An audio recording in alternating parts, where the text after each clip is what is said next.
Got a great film to play, just Hello? Have you ever snubbed a lady? we had a technical problem. Are we on? Yeah, we're on there. Can I swear? Shit!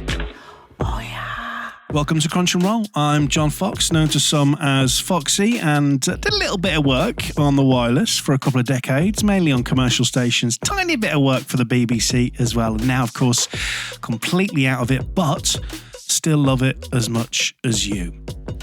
Now, we love doing this podcast. We get to chat to some great people from the radio industry, past and present, and usually the present people tend to be a little bit more reserved in what they choose to divulge about their career because, of course, they want to keep their jobs. But Tim Lichfield bucks that trend in his own words. This is no holds barred, by the way. And it's fantastic. Ever been told you can't say your own name right? Tim has. Ever warmed up for Chris Tarrant? Tim has. Ever found out your radio station's being closed down from a voicemail whilst being on holiday? Tim has.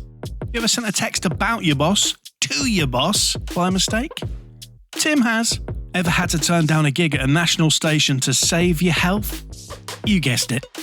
Now, before we start, just a quick reminder that if you do enjoy the podcast and you are a regular listener, we'd be grateful if you could support us on Ko-fi. Just go to ko-fi.com/crunchandroll. And thanks to everybody who supported us so far. We genuinely are so grateful. Thank you, including Stuart Clarkson, Adam Fawcett, Mark Forrest, the great Steve Tetley-Taylor, video ace Jim Carewood, the best train driver on the East Coast, Neil Rudd, top man, and the mysterious Paul, Darren, and Nick. Thank you so much. Okay, there's plenty of strong language and some adult content in this episode. It is a classic. Let's crunch and roll. Oh, yeah. Tim, how are you?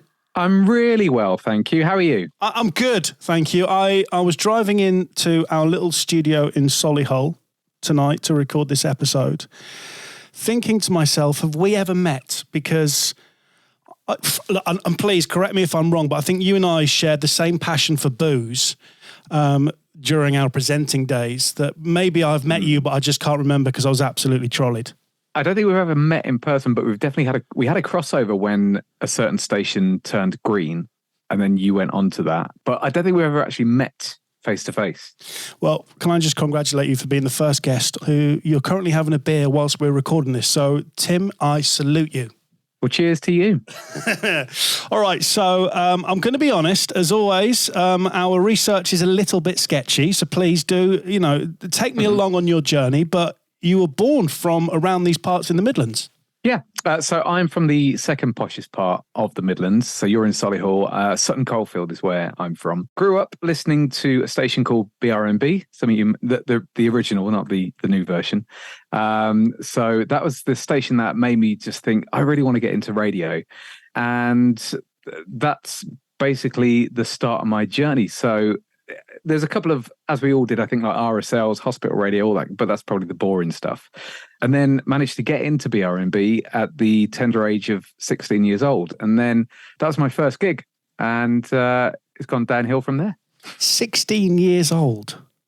Mm. So yeah. So how did that happen? I think I lied and I blagged it. Like most of my career, really. So I started at hospital radio, so Sandwell Hospital Radio in the Midlands again. I think I was like 13, but I told them I was a little bit older because you had to be. So worked there and did the usual kind of stuff. Then I got involved with an RSL or a couple of RSLs in Birmingham. And one of them, they asked me to run the radio station. And by this point, I think I was like 14 or 15. And again, I blagged it and I just did it. And it worked. We never got the license, but there it was. And then I worked for John Myers. So I did a station in Sutton Coldfield. That was an RSL as well. And he kind of took my hand and he kind of got me into how to present properly and how to run a radio station, which was good. And then BRMB did this thing for many years called Search for a Star. And it was basically an X Factor type thing where you went on stage and you would talk over an intro of a song or read the travel or a bulletin in front of the big bosses, and then you would get like work experience. So I kind of got my way in just on the edge of getting in, and then never disappeared. And that was it. So 16 years old. I mean, you're getting paid cash to present, I guess, at this age. Can you remember how much your first show fee was? So I never broke it down because it upset me. I got paid £6,000 per year. That's what I got paid. So that was, but for me, it was like, oh my God, I can't believe, I'm on the station I grew up listening to. So £6,000 at that age, I was like, this is pretty good. And on the side, I did have to kind of wash pots and pans at TGI Fridays and stuff, and wash caravans just to kind of pay the bills, even though I was living at home. But yeah, £6,000. And I was well chuffed with that. It was really good. Do you know, so I was, like yourself, I was very fortunate to start my professional career at the station that I grew up listening to. And I remember walking in on that first day and being surrounded by presenters that I adored. Was it the same for you when you first walked through the doors at BRMB? You were surrounded by the likes of Les Ross. Yeah. Oh my God. Yeah. It was such an eye opener. I was so nervous, and I was really shy back in the day. So it was amazing. So the couple of presenters that I remember listening to the most were people like Jezza, Scott Hughes, who when I first met was, I thought was very arrogant. Again, he was very shy, so it came across as a different way. We're now best mates. Les Ross, of course, and Tammy Goodin, Ricardo, he's got a different name now. And there are all these different big names that you just like, I will never get to meet them. And there I was in that building with these just legends in my eyes. And it was truly astonishing. So I've got to ask, so the first show you do, was that overnights, was it? Of course it was. Yeah, absolutely. It was by mistake. So because I was in the building anyway, so I was doing like traffic and travel, not reading on air, but I was writing the bulletins for the presenter. And then I used to just stay behind in the station and make demos and stuff. And I just, reluctantly put one on the boss's desk. And it was a shift that they needed covering Christmas Eve into Christmas Day. And it was midnight till 6 a.m. And the boss just looks like, you know what, we've got no one. Do you want to do it? And I was like, yeah, of course I do. So that was my first ever gig. And that was in 98, 99, I believe. So I've got to ask because many people who are listening to this will remember you as Tiger Tim. Where did the Tiger bit come from, Tim? So originally it was just me and my real name. And then so Paul Jackson was my boss. He was the first guy that gave me the gig, and I'll always be honored about that. And then he pulled me into the office one day, and I thought, I'm going to get a bollock in here, surely. And he went, so I won't do the impression. He said, so I've been thinking about your name, and my father, he did the same to Neil Fox and decided to call him Dr. Fox and Foxy. So I've been thinking about this, and I thought, how about we call you Tiger Tim? What do you think about that? And I went, what? And he said, yeah, honestly, I think it will work. It's alliteration. It's a good, it's a good brand. It'll be a good brand for you. You're the up and coming kid, and we'll call you Tiger Tim, and it'll be a name that really sticks. And because of my age and so naive, I just went, yeah, fine. And that was it. And that was, I think the background was he heard my girlfriend at the time, who was on like work experience at the station. She was in age, so it's all good. She Tim, we weren't questioning that, but carry on. That's not the reputation you've got. You've got to be careful. So I think he heard her call me Tiger in the office. And he was like, and he laughed, and he's just like, that's brilliant. And then it was a couple of days after he went, I'm going to call you Tiger Tim on air. And I was like, okay, that's fine. If it worked for Foxy, it'll work for me. Not you, Foxy, but the real one, the successful one. So, I mean, I often wonder, that there are a lot of people. We've had Robin Banks who kicked off, the first ever Crunch and Roll. Robin decided to keep his name because it was a brand. But I often wonder, a bit like Carlos, who's a lovely man, but his real name isn't Carlos. At what point did you think, Tiger Tim's not for me anymore?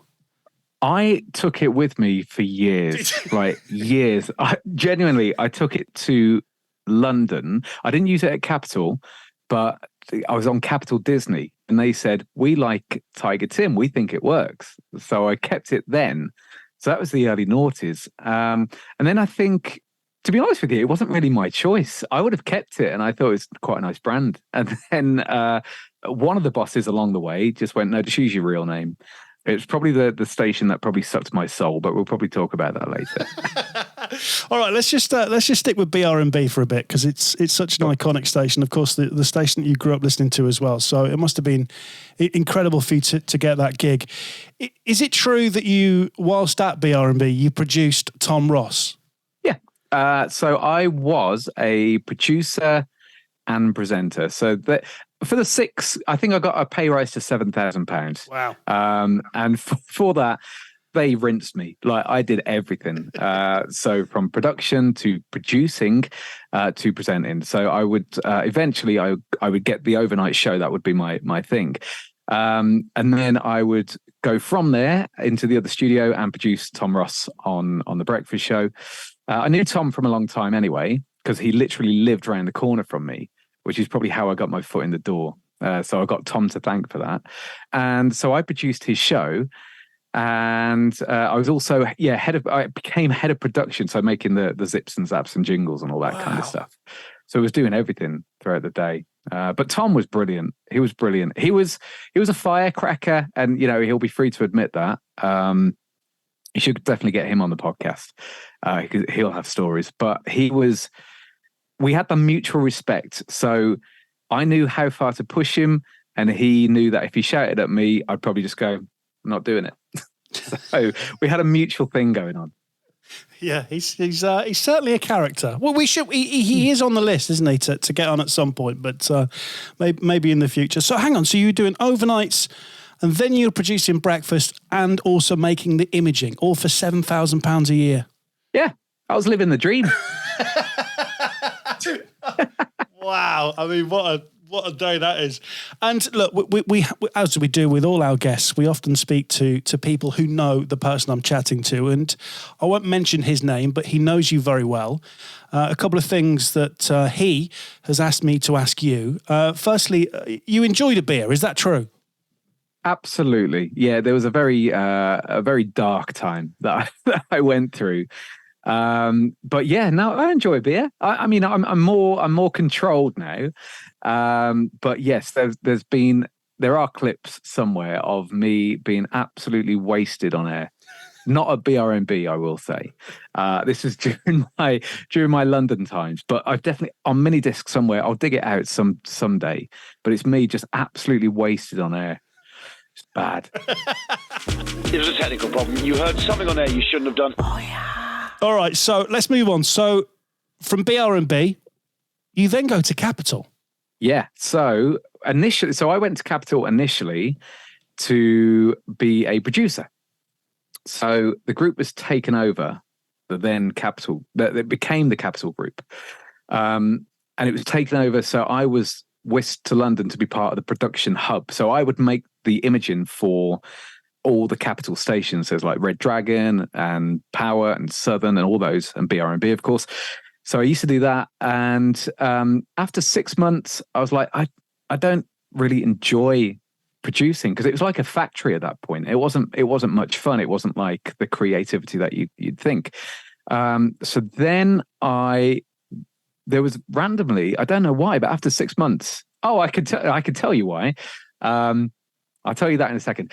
So the person who was doing overnights at BRMB was escorted out. They went, and then I came back, and rather than doing overnights, I was asked to do, I think it was mids at that point. So yeah, I think I've done every show on BRMB. So then I came back, and then within 3 months, Capital called, and they said, we know you made a demo when you was at Capital, and we've heard it, and we think it's brilliant. So we'd like you to come here to do overnights. And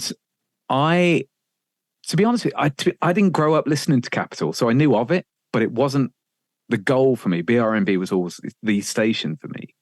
And then they offered me a measly sum. It was more than £7,000, but it was a measly sum for living in London on my own, working overnights. and all that kind of stuff. And I spoke to John O'Hara at the time because he was like he became the group guy. Yeah. And he said, look, just ask them for more money. And I still am, but I was rubbish at negotiating. And I just said, I can't do that. And they went, honestly, ask them for more money. And so a bit more persuasion from Adam Bridge. He called me up at home one night and he just said, Tim, listen, this is a great opportunity. And if you don't ask for more money, you're going to regret this. And because of his push, I called them and I added like another $5,000. I was like, I'm going to push them on this. Another $5,000. That would be amazing. And straight away they went, yeah, not a problem. I was like, oh, shit. I should have asked for more maybe. But at that point I couldn't. So yeah, I went down to Capital and I worked there for 3 years and I did overnights and a show called the Double Top 20 on a Saturday afternoon, so a chart. And then I was like warm-up man for Tarrant and covering Foxy. And it was just, I remember the first day I went to Capital as a presenter and I was sitting on the toilet and on the third floor. And I remember texting a couple of mates, so Scott Hughes and Gavin Inskip and people, and just saying, I'm sitting on the same shitter as Dr. Fox and Chris Tarrant. And that was the thing that blew my mind. I was like, I'm at Capital FM. This is pretty cool. I've made it. Well, I need to talk about Tarrant because, I mean, he was a legend. And just like you, actually, growing up, I didn't really know much about Capital. That was never a goal for me either, thankfully, because I never got there. But, I mean, what was it like working, before Tarrant, being in the presence of Tarrant? I mean, was it true that, I'm sure a previous guest said that he used to smoke cigars even though it was a smoking ban? Yeah.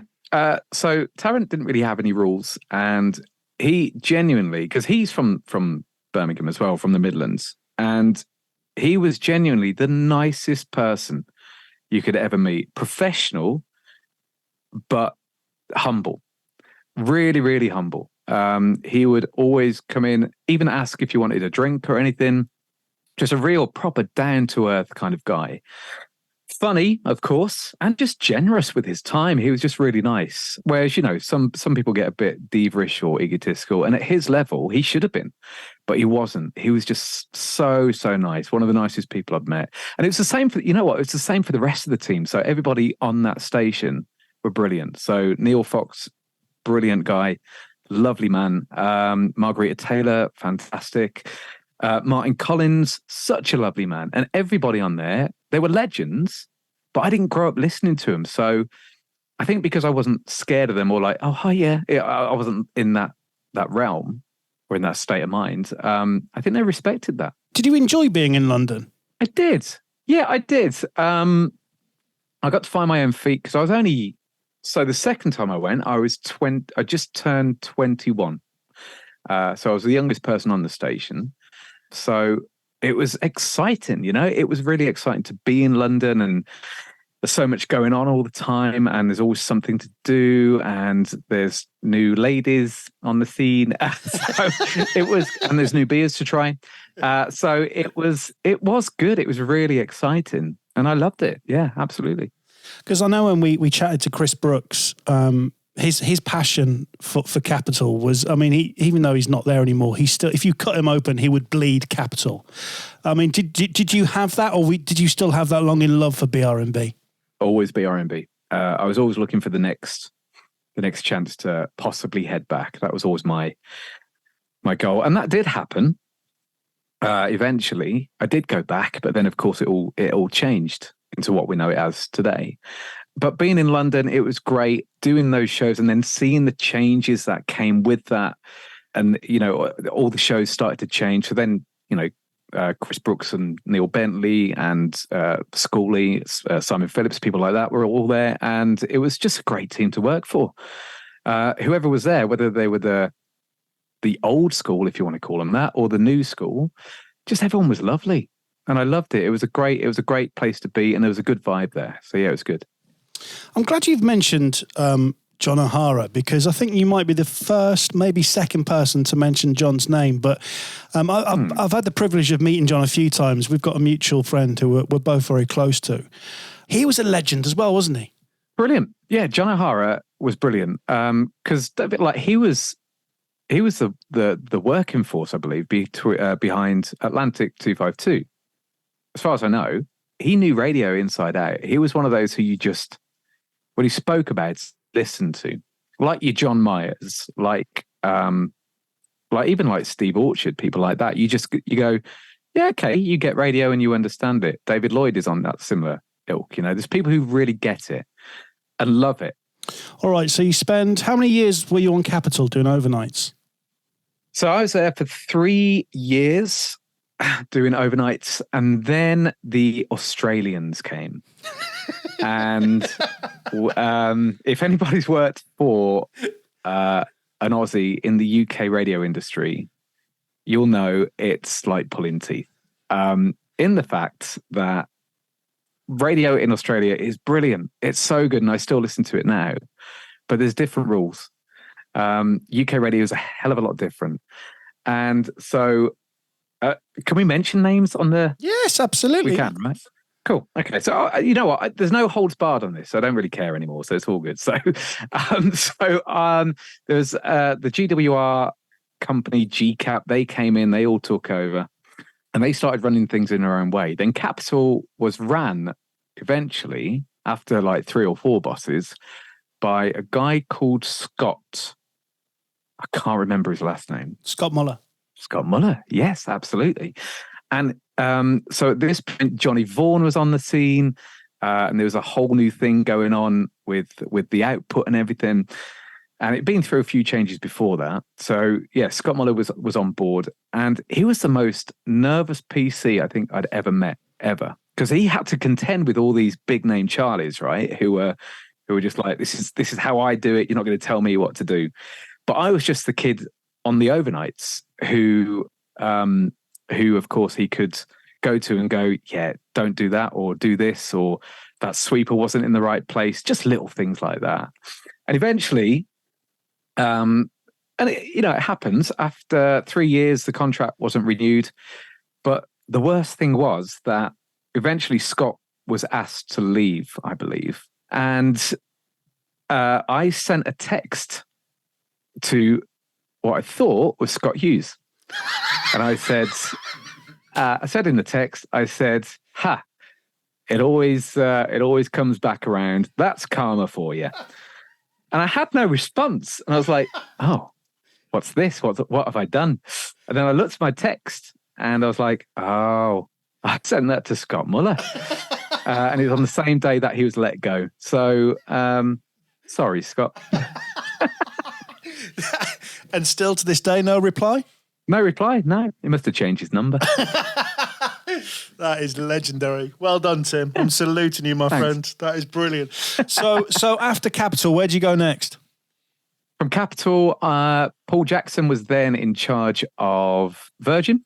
So he took me under his wing, and I then did Virgin overnights. And I did that for, crikey, that was 2.5, 3 years again. And soon after I joined, Paul left and David Lloyd took over, and he liked what I was doing and he kept me on. And then it became Absolute when that was taken over. And by that point, I was at my like real darkest days. So there's plenty of stories about that. I don't know how much time you have, but I'm happy to talk about anything. Tell us a story, Tim. Okay.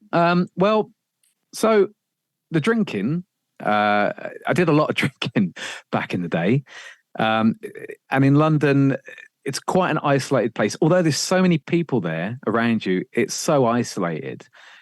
So we had this little club, and please don't laugh at this. It was cool. We thought it was cool. We called it the Rad Pack, right? So yeah, that's the response. So basically it was some people in radio who were working overnights. We would then meet up in the day and just drink all day long, literally all day long. So the pubs were our office, if you will.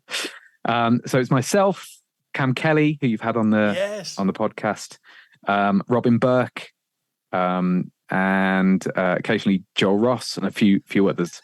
And that's what we used to do. We used to just drink. And then I went through a really bad breakup. And so the drinking for me became a lot more stronger. Hence why I probably got a reputation for drinking too much. So during my virgin times was when the breakup kind of happened. And God bless him, to this day, you know what? Joel Ross was basically my savior. He took me, like, the amount of hugs I've had off Joel Ross was brilliant. And I don't know if you've ever been had a meal from Joel, but he's a brilliant cook, an amazing cook, and he's very modest about that as well. So I used to finish my show at Virgin, and then he used to text me and go, "Come over to mine," and I did. And I used to just go to see him, and he would cook me a meal and give me some drink and stuff, and then I used to just have a nap and then head home. And because I broke up with a certain girl at that point, I was living with her and her parents. And then because we broke up, I was living on like mates' couches for, I think, 6-7 months altogether. So it became a tough time. And then, so then it became Absolute Radio. And Clive Dickens called me into the office in the morning and he said, "I've been listening and you're brilliant." And I said, "Oh," I was expecting like something else, right? And Clive went, I think you're great. So we want to sign you again for another year." And I don't know why, but basically I followed my head and it just said, and I said to Clive, I said, "I really appreciate that, but I can't live in London anymore. I'm going to kill myself. Not in a suicidal way, but I'm literally drinking myself to death. It's not a good thing." And so I left London at that point. Wow. And that was the end of that, really. Well, that was a deep story there, Tim, and I appreciate you sharing that. Sorry, mate. No, please don't apologise. I genuinely appreciate that. And do you know what? It's funny that because we all know Joel as being the clown on a night out, you know, but he is a sweet soul. He's the nicest person you could ever meet. Honestly, he's got a heart of gold, that boy.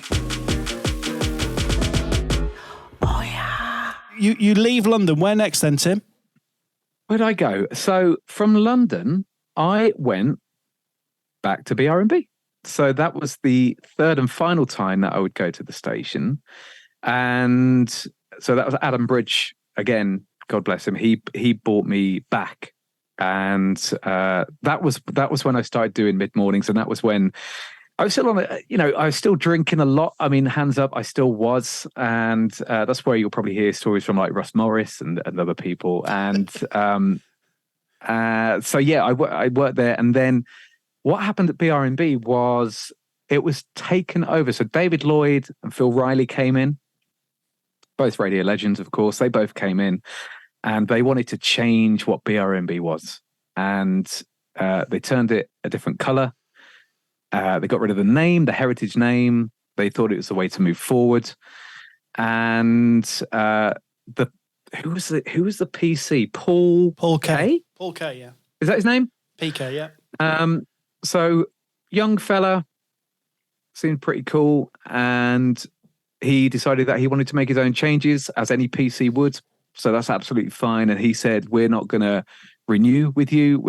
But we've got an opportunity for you if you want to do Beacon, and do like the network." So it's only a small network at that point. So I went to speak to the people at Beacon, and I just thought, it's not for me. I don't really want to do this. So we talked there about you returning to, let's call it the mighty BRMB, because I'm certainly very proud that I never dreamt of getting on a station the size of BRMB, and it certainly wasn't the size it was when you were there. But like the third time you left, I mean, did you you kept bouncing back like a boomerang? Did that feel like the final time for you, or did you think maybe one day I'll return?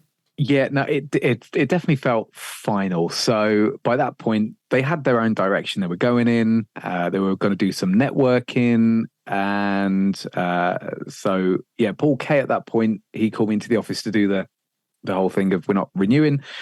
And I do remember, and I thought at this point in my head, as soon as he said that, I wasn't going to get angry. I wasn't going to get funny about it. But I just stood up and walked towards the door and he went, "Oh, where are you going?" I went, Well, you just said my contract's not being renewed. What do you want me to? What do you want? Do you want me to sit down and have a chat with you? He's like, oh yeah, come on, sit down. We'll have a chat. We'll talk about things. I went, but you just told me the contract's not being renewed, so there's nothing more that I really need to say. And that was it. But then I did sit down, because obviously, if you're told that, the first thing is disappointment, especially the station that you grew up listening to, and you always wanted to be on. And I just knew at that point when he said that, I was just like, okay, this is the final time. There's no coming back at this point. They've got their own direction. That's all cool. But, we left on amicable terms. I shook him by the hand and just said, cheers or whatever. And then I wasn't interested in the beacon thing. It didn't interest me. It didn't spark me in any way. So I was just like, I don't see myself being here. So that was that. Tim, because obviously, being a very young, fresh, and I'm going to say a good-looking chap, and not anymore. No, you are, and you were in your prime as Tiger Tim. You must have had some great times whilst you were at BRMB, especially. Let's not forget, on your hometown station, you were famous in your home city. Yeah, oh, mate, it was so good. In many ways, but I'm not even going to call them relationships because it didn't last that long. But in everything that I did, and the thing is, even now, occasionally, if I meet someone from Birmingham, and they, if they ask about what I do or whatever, and I say about BRMB, and if I mention Tiger Tim, they go, "No way, are you Tiger Tim?" You'd be like, "Yeah." So it worked. The whole thing worked. But yeah, great times in Birmingham. I mean, it's my home city. It's where my family are, it's where I got the bug for radio. It's where BRMB was fucking brilliant, right? It was a great station. And just to hear that power coming out of the speakers, it was brilliant. So to work there, yeah, it had a lot of benefits. You know what I'm talking about. I know exactly what you're talking about, Tim. Legend. I've got 15 kids. Or cubs. When you were at BRMB, was that at a time when they did, it was called, it was the coolest seats in town, wasn't it? Mm-hmm. Yeah. So, which one they try and sweep under the carpet every so often. So the idea of the competition was listeners would sit on a block of ice. The one who would last the longest would end up having a sofa stroke armchair on stage at BRMB's Party in the Park. That was the idea. So quite a cool competition. However, what happened was, and nobody's ever taken the blame for this, whoever ordered the ice, or it might have been the ice company, to be fair, because they might have got cross wires. They didn't order your standard water frozen. They brought along blocks of dry ice. Now, if you know about dry ice, you're not meant to touch it, right? That's the thing. You don't touch dry ice, especially for a long period of time, because the temperature is insane.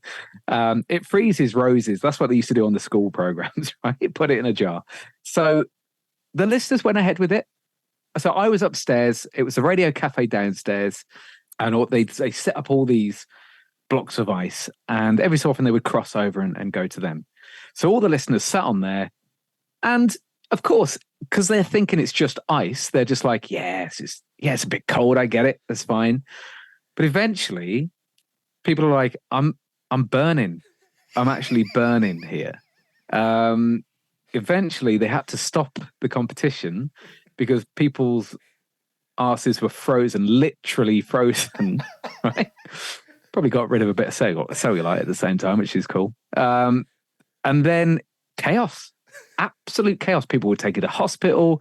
I think, if memory serves, I think there were skin grafts. It was honestly, the insurance on that, if they had it, I bet it was insane. I'm glad you talked about Party in the Park there briefly. Actually, before we get on to Party in the Park, after those people had to be rushed to hospital, did anybody actually win the competition? Yeah, they probably got to meet Hearsay or whoever was on stage. I think, do you know what? Actually, if my memory does serve me correctly, I believe they were offered golden circle tickets. So not even on stage. I think they were offered like front row. I think that was it. Yeah, you're scarred for life, but here's 911. And here's a pen. Yeah. Well, look, we talk about Party in the Park because, of course, they were huge as well, weren't they? What was it like being part of those? Oh man, it was so good. So the Party in the Parks, my first experience of that was BRMB. So I would go on stage and introduce an act, and it was insane. Like just seeing a sea of people. That was the first time I'd experienced that kind of level.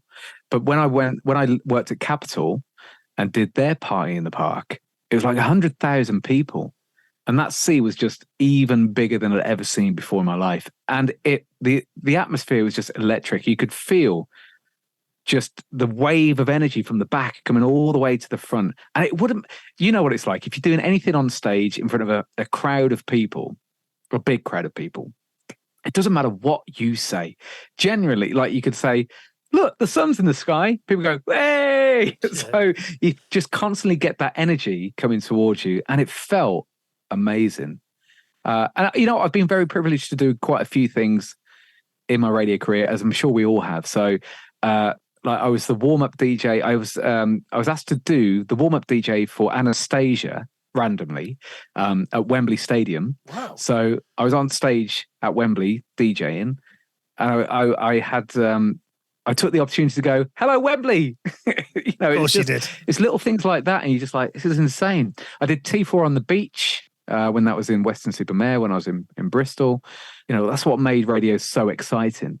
So yeah, so at BRMB, there were all sorts of different, and they had funny competitions. Of course, the most famous is the Two Strangers on a Wedding thing that happened. They did quite a cool concept called the £1 Million Game as well, where I don't think anybody ever won. But as a producer, I had to run and call this number every hour, and that was a crazy competition. There was just so many different things that made BRMB stand out to other stations. And I remember towards the end of my time at BRMB, for the final time, there was going to be this big concert in Birmingham City Centre, and there was something happened. There was no crowd control for some reason. It was a free concert, and it was Christmas time, and we were all getting ready to bring on. We all had our scripts of who it is we were going to bring on, whichever band or artist it was at that time.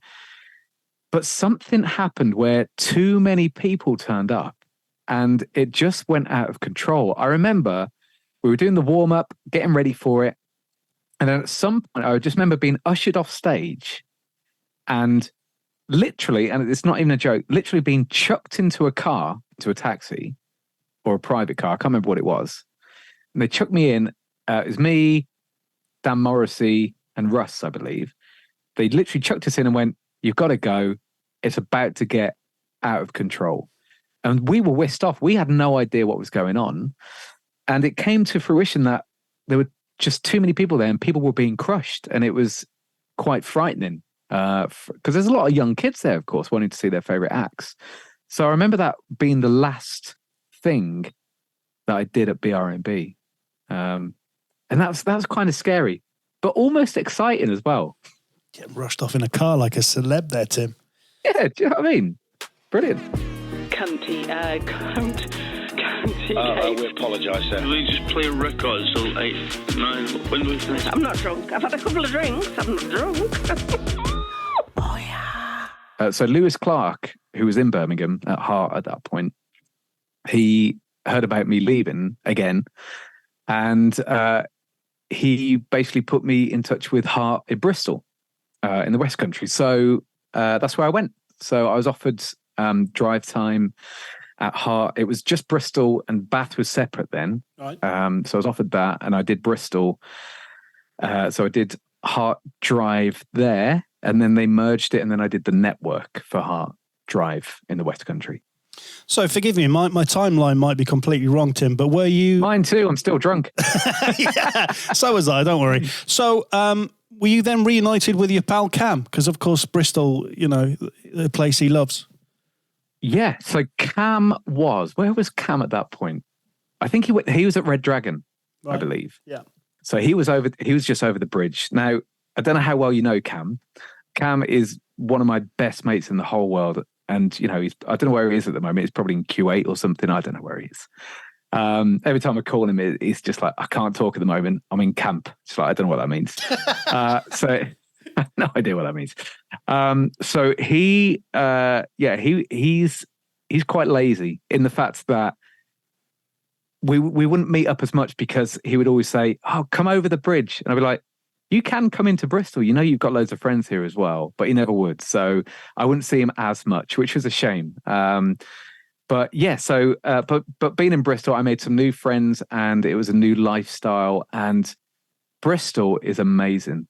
I love Bristol. If there's anywhere else I could live in the UK, I think Bristol would be it. Yeah, Bristol's amazing. Funny enough, Cam did text me and we've become, I guess, friends at a stretch, but you know, mates, having done Crunch and Roll, and he did text me a couple of weeks back and we talked about having a beer in Bristol. So Tim, Tiger Tim. Oh yeah, it won't happen. Yeah, well, probably not. No. So I'm just going to put it out there. It won't happen. It won't happen. Did he mention me in the podcast? Did he mention me? Do you know what? It was so long ago. I can't remember. He didn't. No, I can't remember. He didn't. He talked a lot about Big John. Oh yeah, of course. So you're in Bristol. You're doing Hearts. Yep. I'm trying to work out in my head, from the type of presenter that you are, Tim. Did you enjoy doing Hearts? Well, here was the station that sucked everything out of me. So I went there, and I used to have I'm not going to say a wacky side because that's not true. I wasn't like, let's make a prank call. I wasn't that kind of presenter. Never have been. I like to think I'm a good, solid music jock who can just every so often say something that might raise a smile. That's what I like to think, right? Warm, friendly, that kind of guy. So I went to Heart, and the boss and Lewis were just like, yeah, no, it's not like the Heart that you imagine. You can basically kind of do what you want and just be a little bit more out there. You don't have to be the that was, this is, here's Seal, Kiss from a Rose Again kind of guy. You could actually do a little bit more. So I had a travel presenter, Sam York, and he and I used to do it. It wasn't a duo show, but I used to bring him in and just play around and do some funny bits and mess about. And at first that was fine. They were like, yeah, this is great. This is good. And the figures went through the roof, and it was a really good ratings at that point. But then bit by bit, they chip away. And they were like, okay, Sam's just going to do travel now. I was like, okay, that's fine. I understand. That's fine. And then bit by bit, they went, oh, Sam's not going to do travel for you anymore. And then it just went on and on and on. And eventually they sucked everything out of me. They were like, that link's too long. That wasn't a Crunch and Roll. Like all the tiniest little bits, like, why did you breathe there? You'd be like, because I needed to breathe, for fuck's sake. It was just stupid things. Do you know what I mean?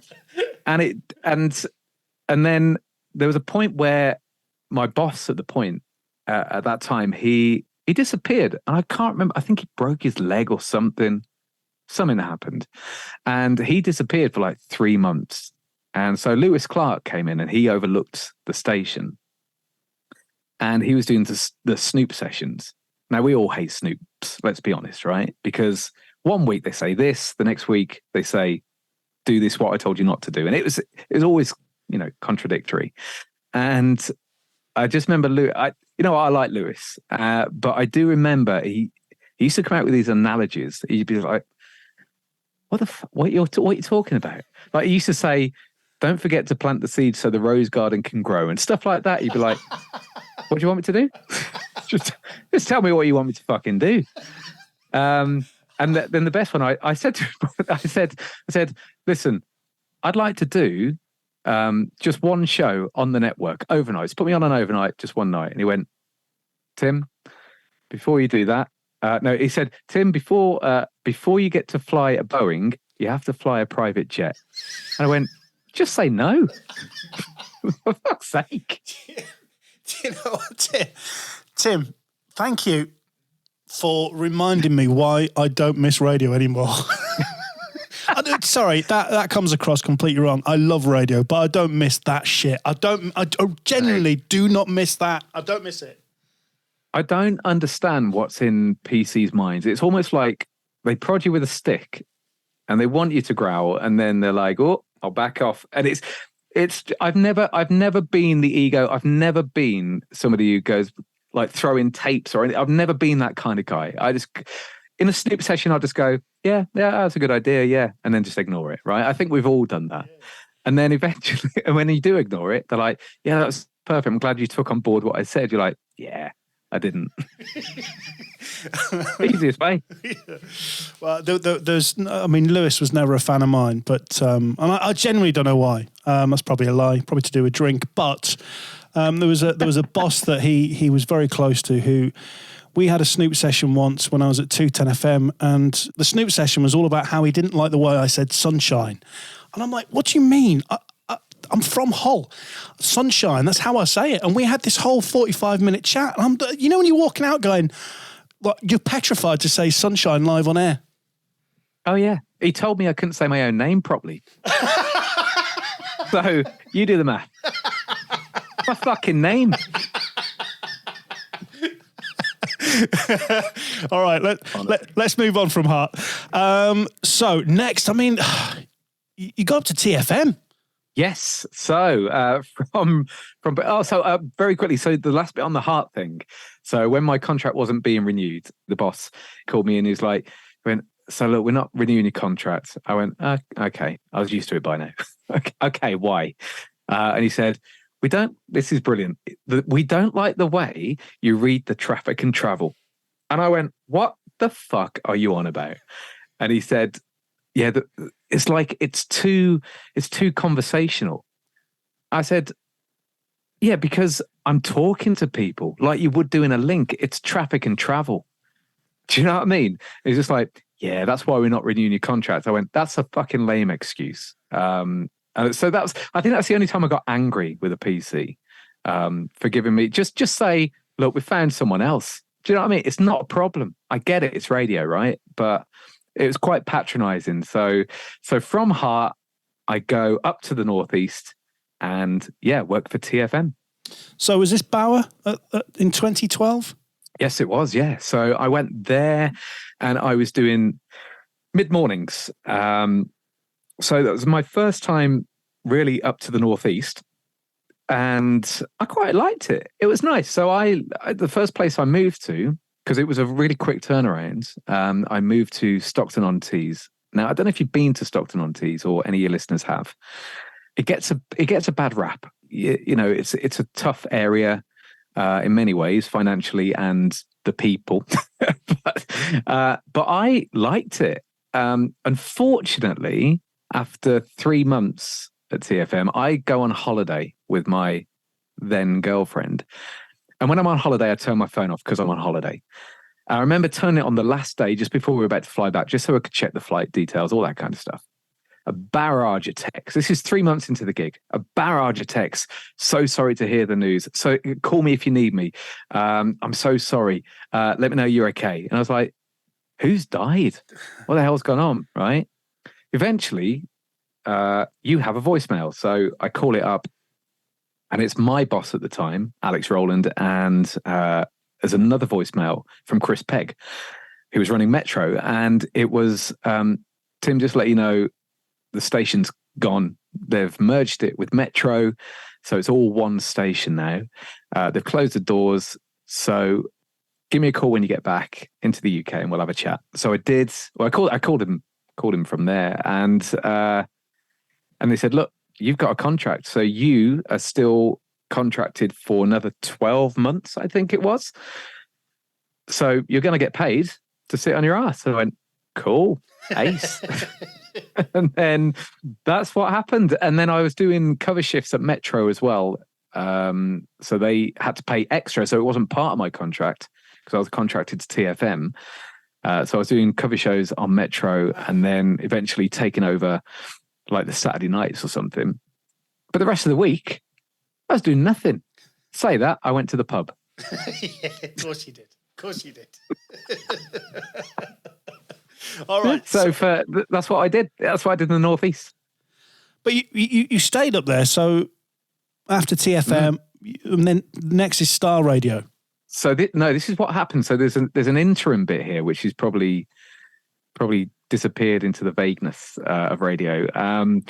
So whilst working at Metro Stroke TFM under contract under Bauer, there was something going on at Viking FM where they were about to change the breakfast show.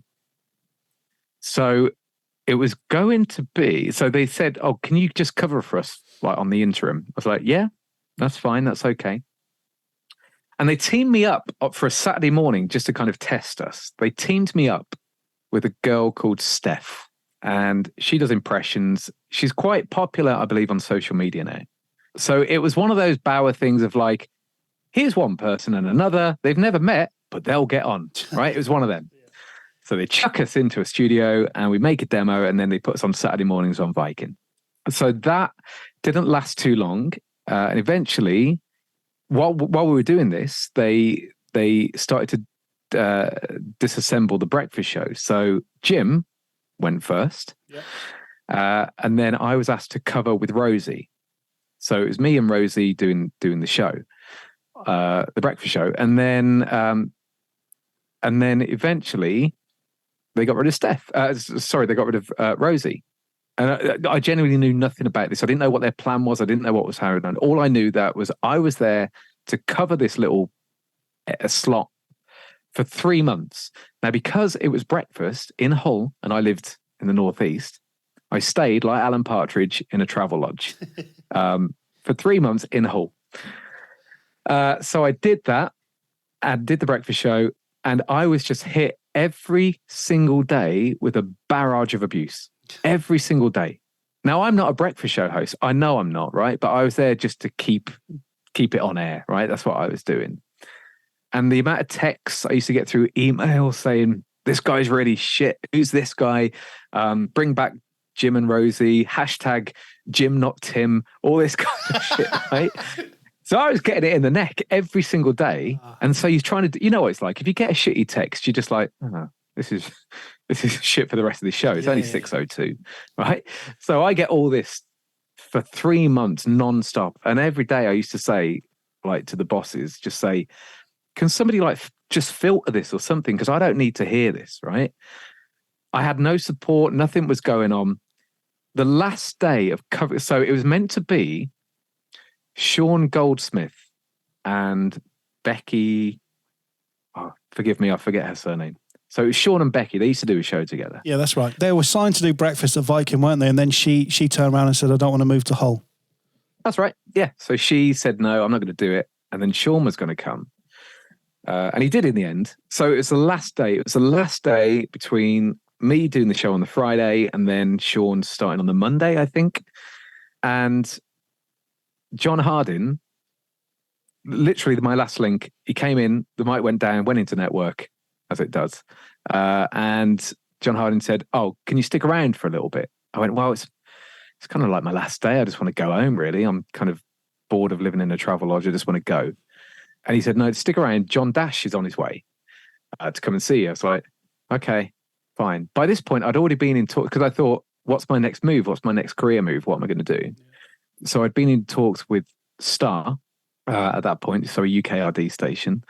And John Dash came driving across and he put me in the office and he said, thank you very much for covering that. We really appreciate it. And we'd like you to do Hallam Drive as your new show. I said, what to cover or something? He went, no, we'd like you to do Hallam Drive. That's your new gig. I said, John, I'm not being funny. It's the last day and you've not told me a thing. Unfortunately, I've already said yes to Star. And he said, don't worry about that. Just tell them you're going to Hallam and they'll understand. It'll be fine. I said, I can't. I said, for the last 3 months, I've had no support. You've shown me nothing of loyalty. I've basically been thrown into the lion's den, facing that every single day. And you've come to me on the last day to offer me a gig and you want me to turn down another gig in the way that I've been treated. It can't happen. And I'm loyal and I've already said yes, so I can't do it. He went, just say no and they'll understand. It'll be fine. I said, I can't. I'm really sorry. I can't, but I really appreciate the time and thanks for coming over. That was it. So yeah, I went to Star at that point. Was Robin Banks at Star when you went there? this is where the bomb was ticking in Star. I'm sure. Did Robin cover this in the podcast? No, I don't think he did. A little bit. Tiny, okay. tiny bit. So what happened was, UKRD decided to make changes, and we'll go into UKRD's policies and their values and all that kind of stuff in a second. This is no holds barred, by the way. I'm just going to let you know. I love it. I love it. This is what we want. And if you have any questions about anybody and I can cover it, I'm happy to do so. It's good. So UKRD started getting rid of people. So at Star at that point, it was Robin Banks, Ditchy was doing a show. So Ditchy was the first to go, I believe. So the head of sales at that point, she decided to make change. I don't know they didn't have a boss. I think whoever the boss wasn't there for some reason. So the head of sales decided to make these changes. No, Robin was the boss. Of course he was. Robin was the boss. And then the changes just started to happen. What the ins and outs were, I have no idea. So Ditchy went, and then Robin was asked to leave as well. So he went. So now it was going to be a brand new team. It was going to be a brand new lineup for Star Radio Darlington. And I remember the first day I walked into that building, my heart kind of sank in the fact that I was like, I've just turned down a Hallam gig for this. Yeah, I know. Right? So it was a terraced house, no acoustics in the studio. So it was like echoing to buggery. The desk was creaking, knobs were falling off, and it was awful. I was like, what have I done?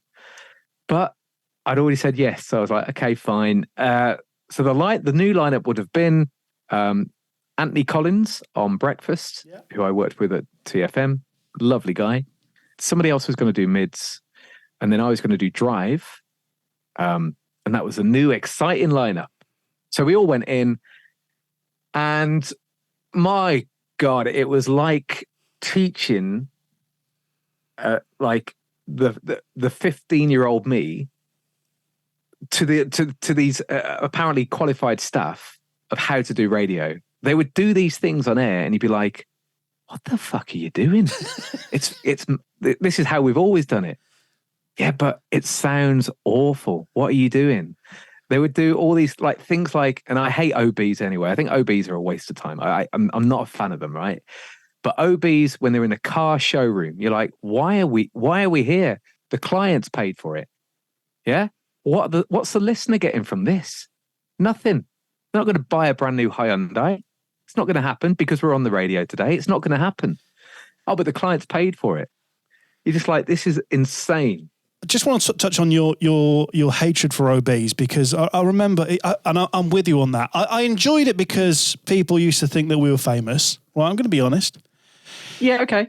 But I fully understand why they were never anything for the listener at all, and it was all about the client paying. I'll never forget myself and Juliana. We, when we were doing breakfast at BRMB, we went to a car showroom to do the breakfast show, and we did the £1,000 minute. We all did, and we were going to do the £1,000 minute live from the showroom, and we got there at 6 o'clock. And I thought there's a lot of team here. There's a lot of staff from the car place here. And I spoke to the manager. He said, "Oh yeah," he said, "I've brought in extra staff because there's going to be thousands of people turning up."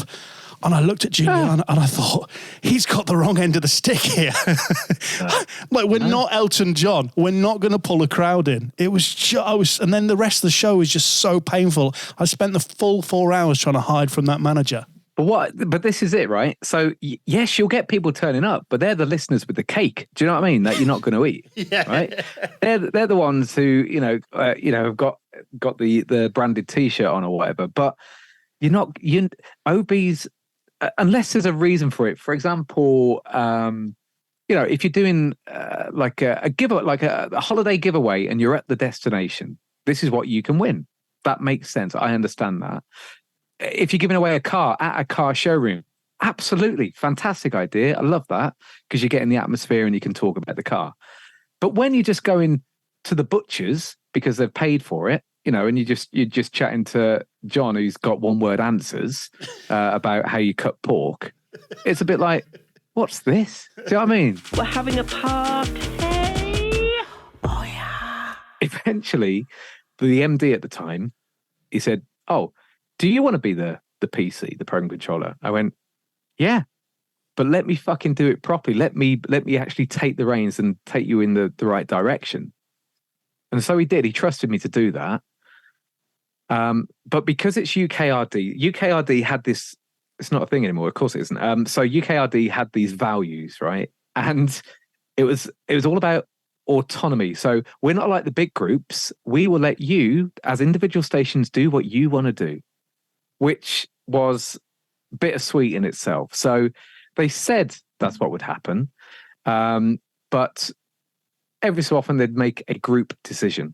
So there used to be this thing like once a month or something like that, where they'd say, this Sunday at 10 a.m., we're going to play this Christian message.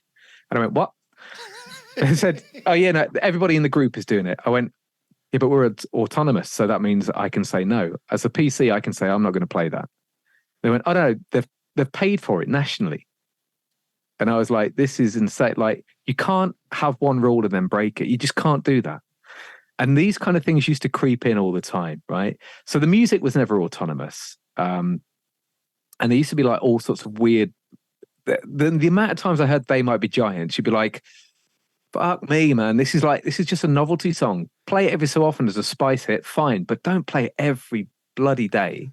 So it's little things like that. They used to throw in their little kind of niches. You'd be like, what are you doing? But as PC, you had a few benefits. So you used to have these group conferences and they were in like suave places and there was free drink, which is great for me. I used to be at these conferences and I think I made a rod for my own back. I used to just argue all the time and just say, why are you doing that? That's a silly idea. But all the other UKRD station bosses were like, oh, William, this is amazing. Thank you so much for doing this. Thank you for being on our side. And I was always unsettled with it. Now, for me, there was a point, and I'm happy to go into this, right? If you want to cut it out, do, but I'm happy to just put it on record. Go on, Tim, go on. So there's this point of my boss just wouldn't listen to what I was trying to make. So at this point, I made the figures like double, and the figures were doing really well because we made it like, we tried to make it like a proper radio station. But there were bits that used to come in, or he used to say to me, Tim, why have you not done this? Or why are we not putting that on air? So one of his ideas was, Tim, what we're going to do is we're going to get on for a week. We're going to get the sales team on air as presenters to sell Christmas ads. And I said, you're not. And he said, I don't know, we are. I'm the MD and that's what we're going to do. And I was like, but why? It doesn't make sense. He went, just so we can sell the adverts. And I said, you don't do that on the radio. You don't, if you're going to put an advert in the adverts, fine. Like call our sales team, fine. But you're not getting the sales team who aren't radio presenters to come on air and say, call me and we'll do this for you. We're not going to do that. A lot of these things went against my wishes, right? So bit by bit, I was just like, this is insane. So I went to, because there was this whole thing of open and honest. That was this whole thing of UKRD. That was one of their many values. And so I went to the bigger bosses and I went, I'm not being funny, but like he's put me in charge of this and it's not working in the way. And there are some times where I feel almost bullied in a way, like the way he was doing things behind my back and stuff. We were meant to be a team, not like, pushing each other aside. And it got to a point where I couldn't take it anymore. And we agreed a way to part ways. And I was just like, yeah, that's absolutely fine. But then by this point, I knew it was coming to an end. And for me, I felt really, really bad for the team who were left in this hellhole. In the fact that they were in September, and I can remember this vividly, mid-September, I'm probably thinking the 15th, 16th of September, the MD had decided that they were going to do Christmas Day on the radio for one whole day. They would play non-stop Christmas songs. They would have Christmas games. The sales team, once again, would go on air and promote Christmas so they could sell adverts and promotions. And I just remember just going, this place is going to close. This place it's just up the wall. It's fucked, right? And it did. It happened eventually. Even though pre to that, William Rogers and his team would come in and go, oh, no, don't worry. We'll always look after you. Star Radio will always look after you. We'll always be there for you. We look after our stations. But of course, we all knew by that point, I'm about to sell all of UKRD to the Bauer network. So by the point I left, bless him, David Green at Minster FM gave me a few cover shifts, and then eventually I got to do drive time, home time, whatever you want to call it. So I got a lot of respect for David Green. He's a brilliant man, very clever man, and it just got to a point of that was the end of UKRD. David Green and Ben Fry and everybody in the Minster FM team were left without nothing, as were all the other UKRD stations, of course.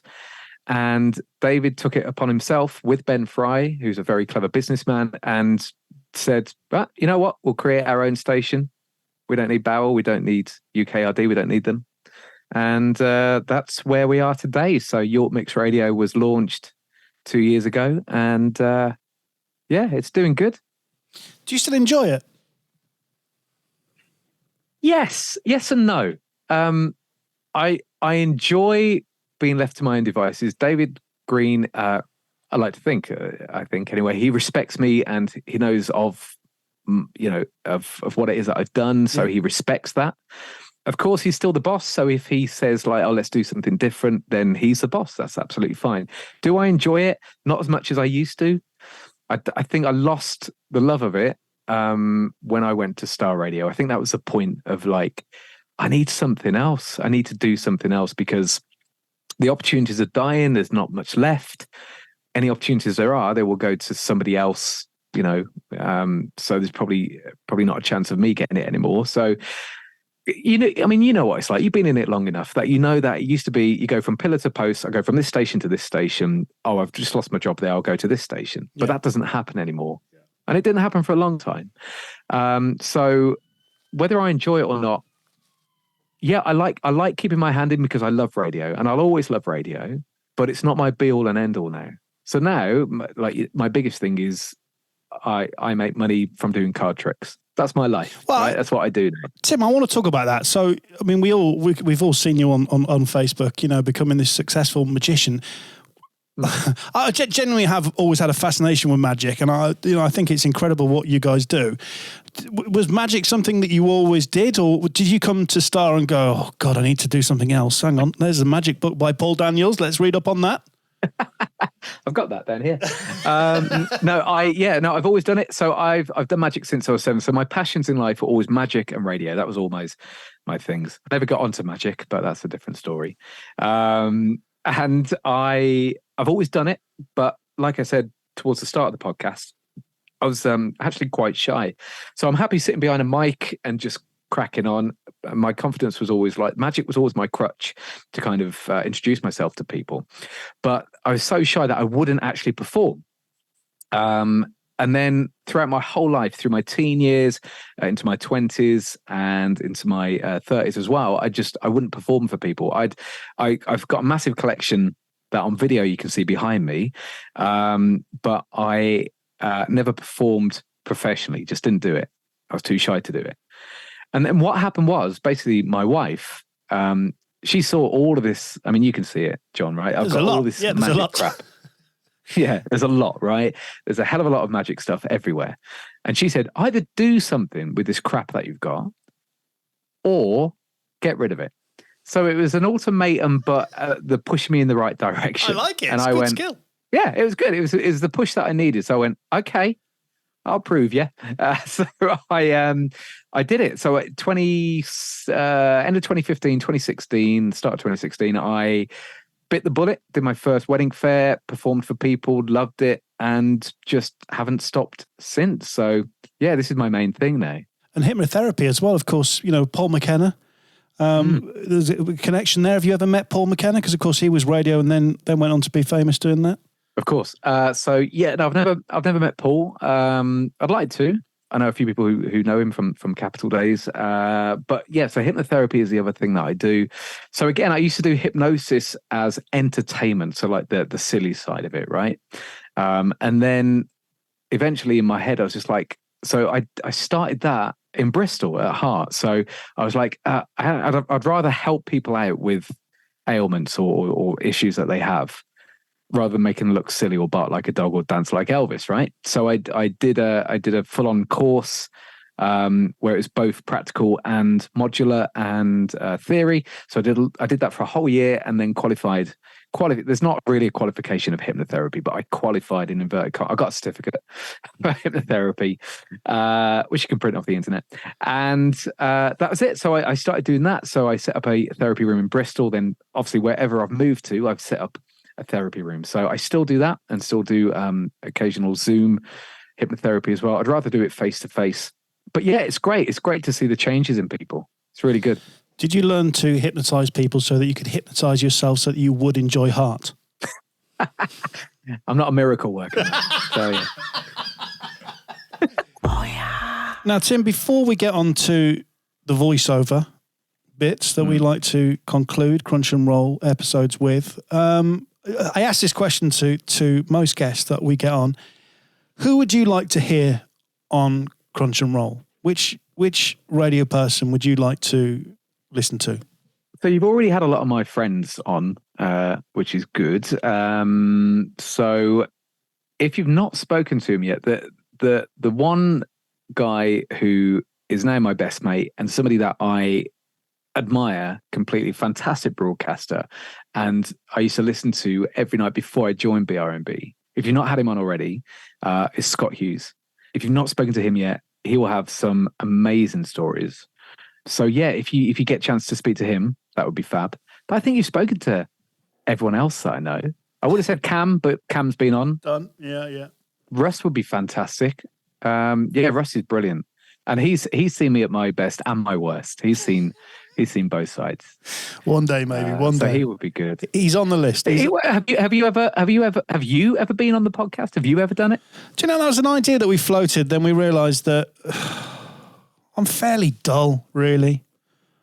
You know, I was quite similar. Sure, that's not true. I drank a lot. I worked with two amazing guys. You know, pretty boring, really. But yeah, we floated the idea, didn't we? But yeah, maybe one day. We just need to find the right. We need to, maybe if we get Dr. Fox to. Oh, if you got Neil Fox on, I'm sure the podcast would be like in 5 parts because the man's a legend, right? He is, absolutely. And he's brilliant. When I met my wife, because of course I wasn't the real Foxy, but I've been known Foxy throughout my career. And my wife, she went home to tell her parents that she was dating Foxy from the radio. And her mum turned around and went, "Don't you think it's a little bit old for you?" She thought she was seeing Dr. Fox. Right, as always, we get our artists to finish the pod by reading the outro. Did you just call me an artist? Did I? Yeah. Oh, sorry. You're an artist in my eyes, Tiger Tim. Piss artist. Piss artist. The best. We always get our guests to conclude. Have you done? You must have done voiceover work. Yeah. Okay. So I've never, like radio presenters have in their minds that they're all voiceovers. As a former producer, the amount of people I had to just sit there and go, "Why are you saying it like that? That's really weird." So I've never pushed myself as a voiceover. Yes, I've been asked to do them, but it's not something that I go, "I'm a voiceover." Do you know what I mean? So I have done them, but it's not. I think it's not my cup of tea. You have done TV though. I've done TV. Yeah, I've done TV. I've got the. I haven't got the face for radio, even though that's what people say. So I did. Yeah, in my time in London, I did the shopping channels, which was fun. I did Quizmania on ITV, which again was a late night kebab eating type show. Done all sorts of bits of TV here and there, which is, it was never my thing that I wanted to do. I was in the final 2 to host the National Lottery. I was beaten by some guy called OJ Borgie, I don't know. And then also the other one was I was going to be the new CBeebies presenter. That never came off. Not bitter. It's probably because I had a can of Carlin in my hand or something. He's really good on camera, but he does smell of booze. He's like me uncle. Tim, thank you so much for being on Crunch and Roll. It's been brilliant. Thank you for asking me. I mean, little old me, I've been listening to the podcast, and there's the big names you've had on. I was like, nah, they'll never ask me. But I'm genuinely honoured that you did. So thank you. Mate, you've been on some big stations. You've got a great career. So thank you so much for sharing that. Can you please, Tiger Tim, take us away with the outro?